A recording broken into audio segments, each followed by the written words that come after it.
సీజర్న ఈరోజు నేను పిండొడియాలు పెడుతున్నాను. పిండొడియాలకి పెట్టే విధానం నేను ఎలా చేస్తున్నానో మీకు ఒకసారి చెప్తాను. ఇది లీటర్ చెంబు అంటే తెలుసు కదా లీటర్ చెంబు. ఇది లీటర్ చెంబుడు పిండి తీసుకుని నేను పెడుతున్నాను. అంటే మనకి చెంబుకి కొలత ఎలాగా పెట్టాలో ఏంటో చెప్తాను. నేను లీటర్ అచ్చంగా పిండి నేను లీటర్ తీసేసుకోలేదు. ఒక హాఫ్ లీటర్ పైగా నేను వరిపిండి తీసుకున్నాను. తర్వాత ఇది పావు లీటర్ గ్లాస్ తెలుసు కదా వాటర్ తాగుతాం మా గ్లాసు. ఈ గ్లాస్తో ముప్పావు వంతు 3 వంతులు చిన్న సగ్గు బియ్యం తీసుకున్నాను. చిన్న సగ్గు బియ్యం తీసుకుని మిక్సీ పట్టేసాను. పౌడర్ కింద మిక్సీ పట్టేసాను. తర్వాత ఆ గ్లాస్కి ఆ పావు వంతు ఏం చేశానంటే సుజీరా వేసుకున్నాను. తెలుసు కదా గోధుమ రవ్వ. ఆ గోధుమ రవ్వ వేసుకున్నాను. సుజీరా వేసుకుని మొత్తం ఆ సుజీ రవ్వ తర్వాత ఈ మిక్సీ పట్టాను కదా చిన్న సగ్గు బియ్యం పౌడరు అది ఈ వరిపిండి అంతా కలిపేసుకుంటే నాకు కరెక్ట్గా చెంబుడు అయింది. అంటే లీటరు చెంబుడు పిండి.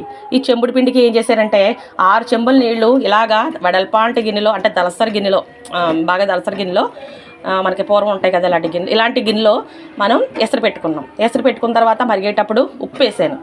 ఉప్పు వేసిన తర్వాత అది మనం ఉప్పు చూసుకోవాలి. ఉప్పుగా ఉంటే కనుక వడియాలు మనం వేయించుకున్నప్పుడు ఇంకా మరీ ఉప్పుగా ఉంటాయి కాబట్టి మనం కొంచెం చప్పగానే ఉప్పు వేసుకోవాలి.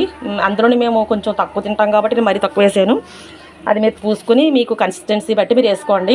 తర్వాత నీళ్లు చలచలా మరిగేటప్పుడు ఈ పిండి ఉంది కదా మనం 6 చెంబుడికి 6 చెంబులు ఎసరు పెట్టేసాము. మరిగేటప్పుడు ఉప్పు వేసాము, మరగనిస్తున్నాము. ఈ లోపల ఆ చెంబుడు పిండిలో ఏం చేయాలంటే ఇంకో 2 చెంబులు వాటర్ పోసేసి మొత్తం గడ్డలు లేకుండా పిండి కలిపి పక్కన పెట్టుకోవాలి. నానబెట్టుకుని పెట్టుకోవాలి. పొడి పిండి ఆ పట్టే వేస్తే గడ్డలు కట్టేస్తాయి కాబట్టి కలుపుకుని పక్కన పెట్టుకోవాలి. ఈ 2 చెంబుల నీళ్ళలోని కొన్ని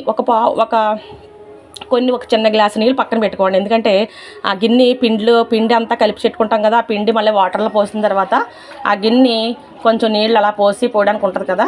అందుకని చెప్పేసి కొంచెం ఒక పావు లీటర్లో పక్కన పెట్టుకోండి. నేను 6 పోసేసాను. మరిగేటప్పుడు ఉప్పు వేసాను. మరిగిపోయిన నీళ్ళు ఈ చెంబుడు పిండిలోను నేను ఒక గ్లాసు నీళ్ళు పక్కన పెట్టుకుని మిగతా 2 చెంబుల నీళ్ళకి అందులో పిండి కలిపేసి ఇది ఇలా పోసేసాను. పిండి పోసేసిన తర్వాత ఇంకా పిండి ఉడుకుతుంది. ఎందుకంటే సగ్గుబియ్యం ఎందుకు యాడ్ చేయాలంటే ఈ వరిపిండి కదా వడియాలు బీట్ల వేసేస్తాయి.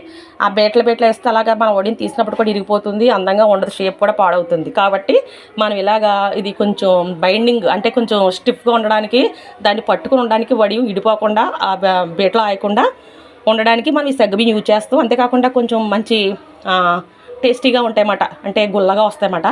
దానికోసం మనం వేసుకుంటాము. అయితే చాలామంది ఏం చేస్తారంటే ఈ పచ్చిమిర్చి జీలకర్ర ఎసరు మరిగేటప్పుడే వేసేసుకుంటారు. అక్కడే వాళ్ళు చేసే తప్పు.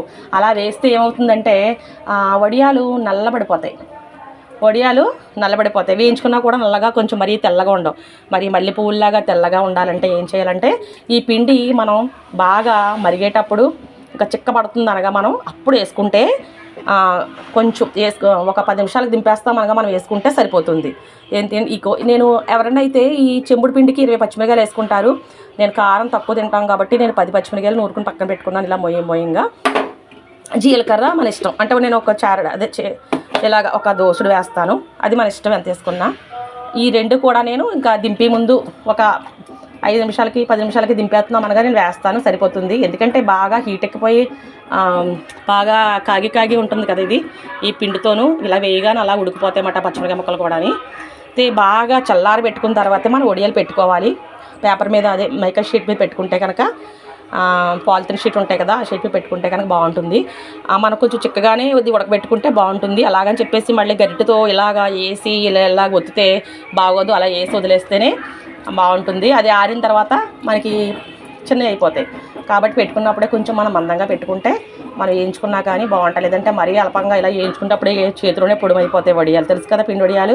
కాబట్టి మనం ఇలా కొరుక్కొని తినేలాగా కొంచెం మందంగానే పెట్టుకుంటే బాగుంటాయి. మరీ రేకుల్లా కాకుండా ఇంకో ఇలా ఉడుకుతుంది.